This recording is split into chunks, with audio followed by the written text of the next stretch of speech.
Hello, welcome to the Critical Accounting Podcast with me, Dr. James Brackley. In this video, I'm going to talk to you about the great bankruptcy scam, why Birmingham City Council was never bankrupt.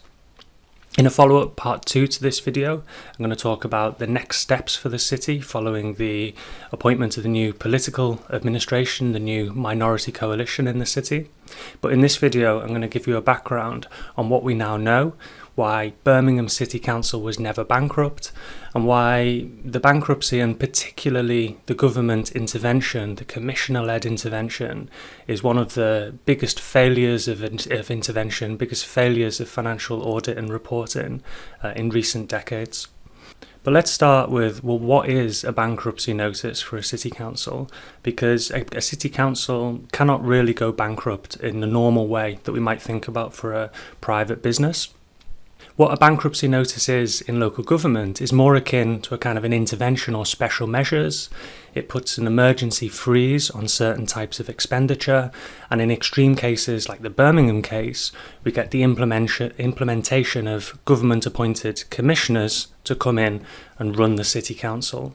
Looking at the notice in the Birmingham case in particular, we see that the primary reason given at the time for that bankruptcy was this huge, what they called equal pay liability. So some sections of the workforce being paid more or on better terms and conditions than others. And they claimed in the bankruptcy notice that the auditors had raised concerns over a potential £760 million liability. In the notice, they also claimed that that left the council in a negative reserves position. That's effectively the money available to fund day-to-day expenditure was in the red. Very shortly after that bankruptcy notice in September 2023, Michael Gove, the then Secretary of State, stood up in Parliament and claimed that it was the independent auditor's assessment that the equal pay liability was likely to be more than £760 million.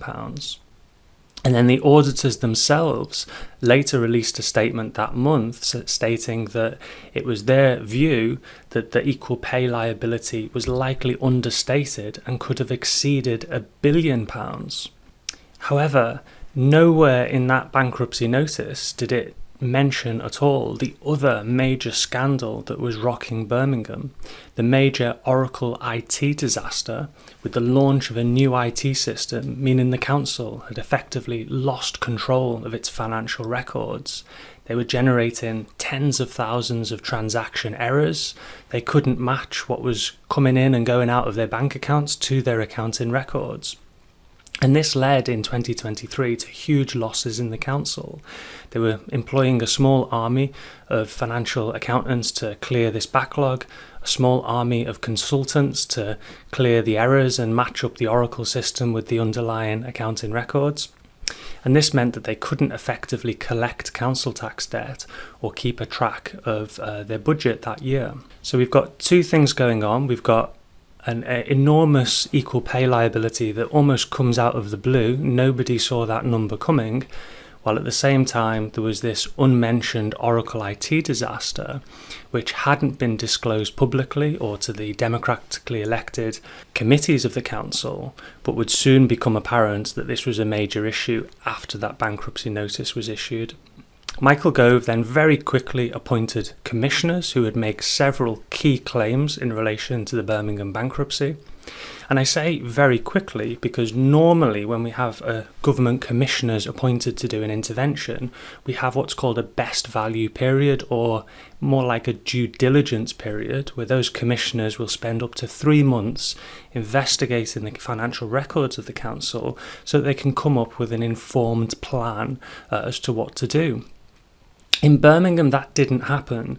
The commissioners were appointed within about a month and very quickly would make several key claims in relation to the financial position of the council, which would then drive the subsequent programme of cuts and asset sales. The first claim that they made was that there was a £375 million budget gap or black hole in the council's finances, claiming that they were hemorrhaging money on an annual basis. This meant that they had to save £300 million in the first 2 years after that intervention, in 24-25 and 25-26. So we've just come out of that 2-year cut period in Birmingham. And finally, the other target that they set, again very quickly, some of these numbers and dates moved around a little bit, but they settled on £750 million of asset sales, and the initial target date was by December 2026. However, it would subsequently turn out that this plan was a house built on sand. The financial figures that had driven these targets were highly unreliable. The council didn't really know what its financial position was, and it would turn out that these figures were based on some really bad and inaccurate data. The £300 million cuts target would prove to be far too much too quickly, deeper cuts than were really needed, and the time frame was absolutely crucial. The idea of delivering those cuts in 2 years was entirely driven by the commissioners, and what they failed to understand was that in years 3 and 4 of the intervention, after those cuts were delivered, the council was set to get significantly more money from the government in the Fair Funding Review settlement. They were going to see a big drop in their pensions contributions. So effectively, by balancing over 2 years rather than balancing over 3 or 4 years, they had to cut much more deeply than they first thought. Added to that, they were underestimating their real council tax and business rate income because of the Oracle disaster.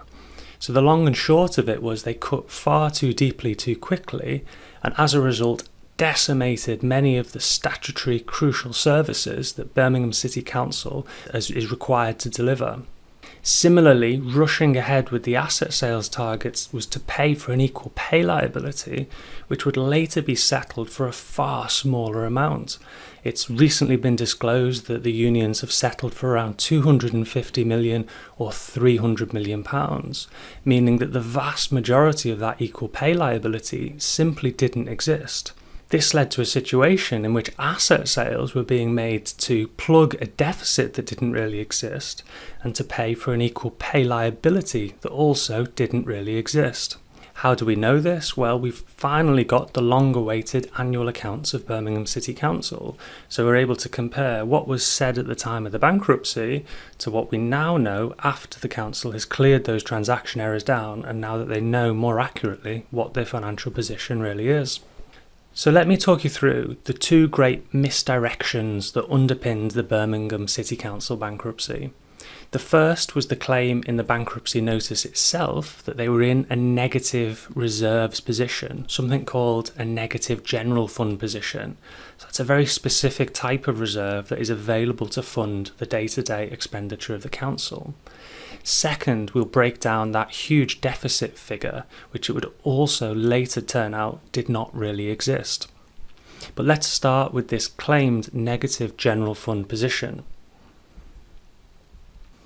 The following is an extract from a paper that was presented in the autumn of 2023 to Birmingham's Cabinet and to their Audit Committee. It was presented by the Finance Director as an explanation for that crucial claim that they were in a negative general fund position. And you can see the conclusion on the bottom right of this slide that as such, from an accounting perspective, we are in a negative general fund position. That conclusion is clear, and that also matches the wording that is in the bankruptcy notice itself. So let's look at what's going on here. We start at the top of this table. There's a balance, a reserves balance of just shy of £600 million, £596.8 million. That is a number that we can match to the March 2022 accounts. That is a real number. The accounts had been published up to 2022 at the time of the bankruptcy, so we knew that that was a real number. However, everything else on this slide would later turn out to be a fiction, incorrect and wildly misleading. If we work through towards the bottom, we can see they take an estimate for the equal pay liability of 705 million. There's also an array of overspends and so on and so forth included in this analysis, which brings them down to a total negative reserves position of £677 million, massively in the red. And that, as we see, underpins that crucial conclusion that they were in a negative general fund position. Now, to break this down, we need to introduce some of the categories of reserves, because there is often a lot of sleight of hand and misdirection that goes on in relation to what precise reserves we're actually talking about. So I will draw your attention there to the phrase general fund position. That is crucial because that is the statutory basis for a bankruptcy, and that is a very specific type of reserve. So let's have a look at something I call the reserves onion. Reserves exist in layers, if you like. There's all of your reserves, absolutely everything, and on an accounting basis, that's your full reserve section of the balance sheet. It's the equivalent to an equity section in a company accounts, and within that there will be all sorts of things. Some of that is not really real usable resources that a council can spend. It might be a revaluation of a building, so you don't really gain that money when you revalue a building, or it might be movements in assumptions in a pension scheme, so it might look like your pension scheme is now in surplus or in deficit. And some of those exist within what's called unusable reserves. So within that we have the usable reserves, which is everything that could theoretically be available to fund either day-to-day expenditure or capital expenditure. And then within usable reserves we have the general fund. And the general fund is the fund that's available to cover the day-to-day revenue expenditure of the council. It's the money that could be used to fund any range of services, whether they be ring-fence services like public health or the general services of the council. And then within the general fund, quite misleadingly really, we have another subset of reserves, which in the accounts is referred to as the earmarked and unearmarked reserves. And that just excludes some ring-fenced reserves within the general fund, which are set aside for specific purposes. So public health, being an example, is in the general fund, but it's not in your core earmarked and unearmarked reserves. It's ring-fenced just for that purpose. That doesn't mean the council can't spend that money. It just has to spend it in a particular way. So if we go back to that analysis on the previous slide, we see the first misdirection, because this is not the entirety of the general fund. The number at the top of that slide, which I said we could find in the accounts, is actually that innermost layer of the onion. It's your earmarked and unearmarked reserves. There are actually hundreds of millions of pounds of other ring-fenced reserves within the general fund that are simply not disclosed on this slide. And also, even more misleadingly, there's another 90 million or so of reserves that are within your core earmarked and unearmarked reserves that have simply been excluded from this analysis. We also know, as we pointed out at the start, that some of this information was highly misleading or unreliable. We know they had a huge IT financial systems disaster, and they were churning out forecasts, financial forecasts that were not reliable. And just to evidence that, we can see two statements from around that time. The external auditors in January 2024 stated that reliance could not be placed on the most basic of financial information.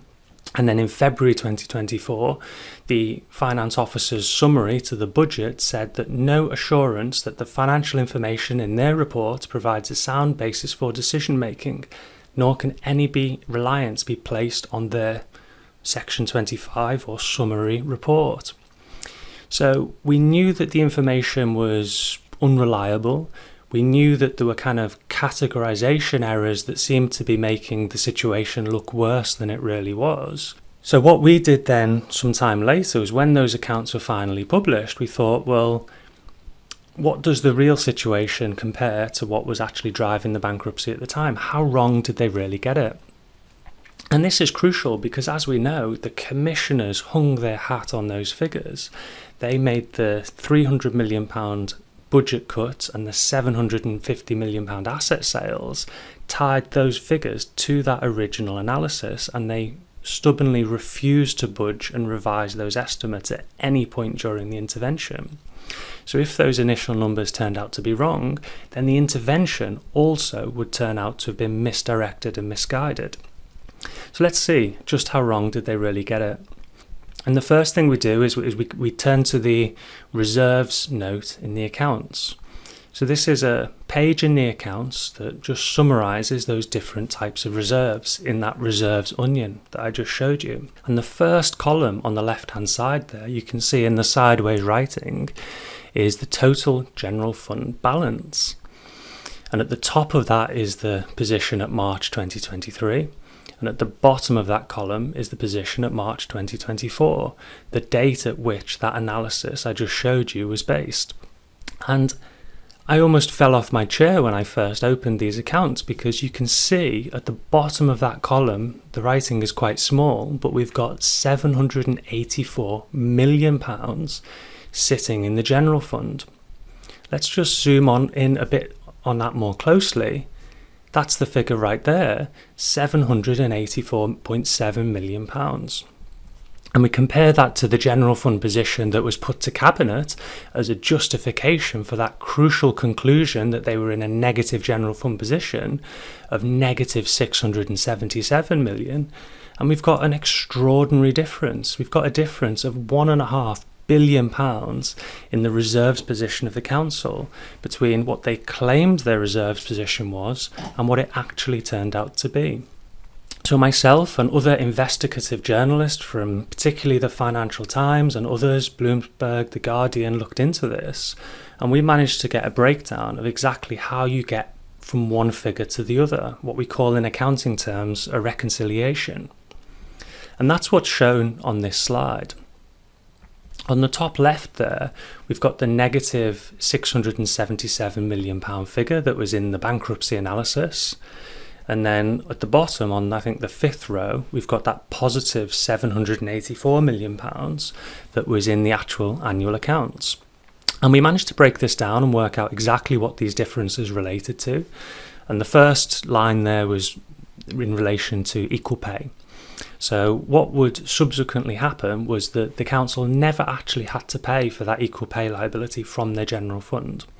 What they were able to do is get approval to pay for it from their capital budget, which is a completely separate set of reserves. So straight away, it was an error really to include that equal pay liability within the general fund. 19 councils sought this same approval to pay for one-off expenditure from their capital budgets that same year.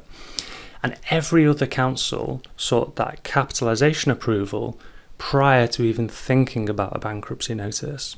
It's a very common mechanism for councils to avoid a bankruptcy notice. So the council has subsequently claimed that they didn't know that that was possible, and they only sought this approval after the bankruptcy notice. That's really quite extraordinary. They should have known, and they almost certainly will have known, that that was an option prior to the bankruptcy notice. So straight away we can strip out the equal pay completely, regardless of the fact that that figure was also grossly overstated and they would later settle it for a much smaller number. It shouldn't have really ever been in the bankruptcy analysis to begin with. Second, I said that they excluded some reserves, almost £90 million of reserves, from that innermost layer of the onion. So we have to add that back in so that we make sure we're comparing like with like. We're not comparing apples and pears. So we go from 27 million to 114 million, and that gives us that innermost layer of the onion, according to that bankruptcy analysis. That was their core earmarked and unearmarked reserves, and we can then map that on a like-for-like basis to the same figure in the annual accounts. And the figure in the annual accounts is 299.5 million. So there was a 185 million accounting error in that analysis as well. And that is to do with bad Oracle data. The figures were simply wrong. And this will become a key theme, as we'll see in a moment, in a couple of other respects as well. So that takes us to the real earmarked and unearmarked reserves starting to look much more healthy at £300 million. There's a case really that they were never bankrupt just on that basis, even just taking their core earmarked and unearmarked reserves.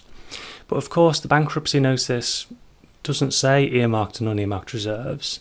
It claimed they were in a negative general fund position. And the general fund includes another almost £500 million of other ring-fenced reserves and monies that the council had set aside for various purposes. That had been completely excluded from the analysis as well. So in summary, we have a combination of three things. We have an accounting error of 185 million. We have hidden reserves of almost 600 million. 90 million or so within that innermost layer of the onion, and another 500 million or so of reserves hidden across the rest of the general fund. And we had this huge equal pay number that had been included in the analysis in error, both because the number itself was vastly overstated and because it should never have been paid for from the general fund to begin with. And that kind of combines to give us this enormous difference between the actual reserves position in the accounts and this claimed negative reserves position that drove the bankruptcy notice.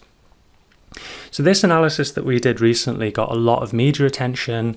It got a direct response from the commissioners, who again cited those old out-of-date figures that we now know to be wrong. But very soon after we published this analysis, the council did declare that they were no longer bankrupt. They published a comparison of the reserves of Birmingham City Council to the reserves of several other authorities, and it did become very clear that the reserves position was very healthy, and that promptly put an end to the bankruptcy of Birmingham City Council, and that was in about February 2026. However, there's also a second key element to that bankruptcy, which was vastly overstated and actually is even more important because this element of the bankruptcy was what drove the enormous and unnecessary and reckless, really, budget cuts that we saw from the commissioners in those first 2 years of the intervention. And this was the claim that they had a £375 million budget gap. That was simply never the case. We now know that that was not a real number. The commissioners are still citing this number, even though we know it bears no resemblance to the budget gap in the council's own accounts. So let's break that down. This £375 million budget gap was made up of two things. First of all, it was never an in-year gap. It was never a deficit that the council was going to actually deliver in any one given year. It was a combination of projected saving targets plus a residual gap. So this is straight away already quite misleading because any authority in the country is regularly having to make financial savings. So if you include those future financial savings and present them as if they're a current deficit, you're straight away exaggerating the position. So there was a £150 million savings target in that first year, plus this £225 million unfunded gap. And this is what was supposedly meant that they couldn't set a lawful budget. But as we'll see, that gap was not real and did not really exist as such. It was an artifact of bad Oracle data, out-of-date financial information. So let's break that down. Again, one of the crucial aspects of accounting is we need to make sure we're comparing apples with apples, not apples and pears. So we need to find this same number in the annual accounts. And the way we do that is we look at page 67. It is stated in there quite clearly, and the equivalent number of that 225 is the use of the capitalisation support or the drawdown on capitalisation support that's described on page 67. So the use of capital reserves to fund the gap in the revenue budget was £173 million. However, again, making sure we compare apples with apples, that £173 million included a non-delivery of savings of £22 million. So that was the gap at the end of that financial year. We saw that the £225 million was separate from those savings targets, the 150. So the actual gap at the start of the year, ignoring the delivery or non-delivery of that 150 million target, was 151.7 million. So this is the unfunded budget gap if all savings were achieved. So if essentially that 151 million is the like for like with the 225. Still a very big gap, and still quite alarming, you might say. Well, let's break that down further. That 151 million was almost entirely made up of setting money aside in various strategic and contingency reserves. It was not real day-to-day expenditure. It was a contrived drawdown on the capitalisation support. It was a contrived deficit. And we can see that money is being set aside in the accounts. We can see that the residual gap, i.e. unfunded real expenditure, was actually only £3.7 million in that first year of the intervention, a number that was easily paid for by that nearly £800 million we had in the general fund. Absolutely no reason for a bankruptcy notice whatsoever. And the setting aside of that 148 million, it had nothing to do with the PFI scheme, so that's a separate set of reserves in the accounts. It was discretionary reserves, it was putting money aside in various slush funds and contingencies. The council didn't have to do that. It was really to make use of this capitalisation. So the council had sold about £200 million of their assets in that year, supposedly to fund this budget gap. But because there was no budget gap, that money was then being set aside in reserves, is essentially what was happening. And if you're not sure you've followed that through, there's actually a simpler way to illustrate this effect. Here is all of those innermost 3 layers of that reserves onion for the past 6 years for Birmingham City Council. So you've got usable reserves in the light green, you've got your general fund in the kind of middle green, and you've got your core earmarked and unearmarked reserves in the dark green. And it's the financial year ending March 2025 that we're talking about here, because we're talking about that first year of the intervention, the 24-25 financial year, and whether there was a real enormous budget gap in that year. And as you can see in that final column there, you've got an increase in all core categories of reserves.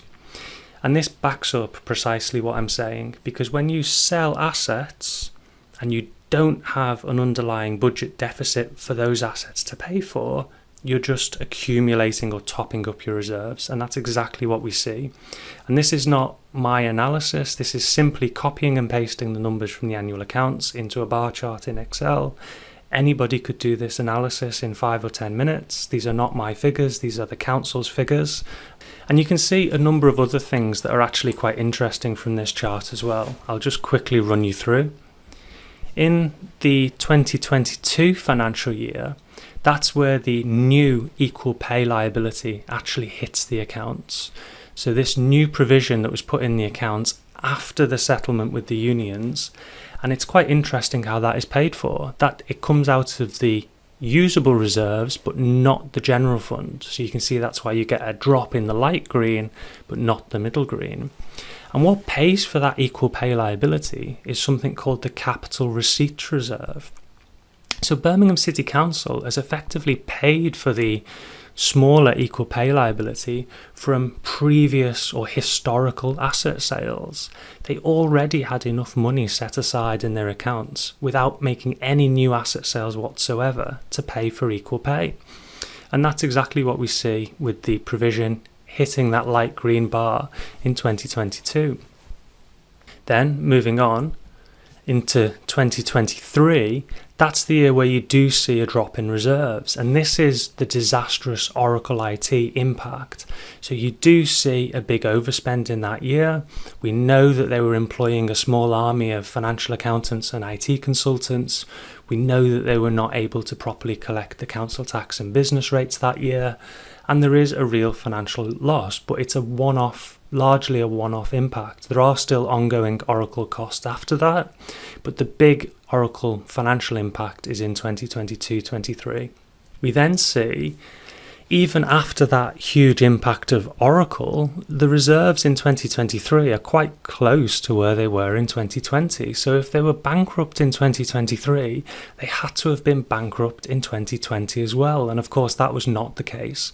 The core earmarked and unearmarked reserves are about the same level, £300 million. And the entirety of the general fund is actually stronger in 2023 than it was in 2020. And then lastly, you can see there, if we look at the amount of that increase in 2025, even if you didn't follow my previous analysis of what happened to that surplus, you can see there the increase is about 175 million pounds boost in those core earmarked and unearmarked reserves.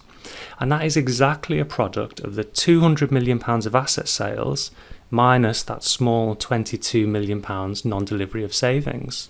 So even if you didn't follow my work through on the previous slide of how we got to those various deficit figures, you can see here at a high level quite clearly that you've got a £200 million asset sales programme, and that's driving a £175 million surplus in the core reserves after a small non-delivery of savings. And that feeds through to the general fund and to the total usable reserves as well. So what was the alternative? Well, of course, they didn't have to issue the bankruptcy notice, but once they did, the real scandal in the Birmingham case is not really the issuance of the bankruptcy. It's the way in which the commissioners then followed through on those initial erroneous figures and built the whole intervention around figures we now know were wrong. So they drove through the £300 million of cuts in those first 2 years of the intervention.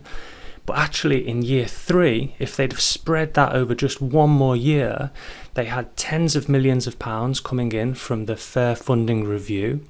They had a £47 million drop in their pensions contributions. So there's been some good work by Professor David Bailey and former council leader John Clancy on the big surpluses in the local government pension scheme.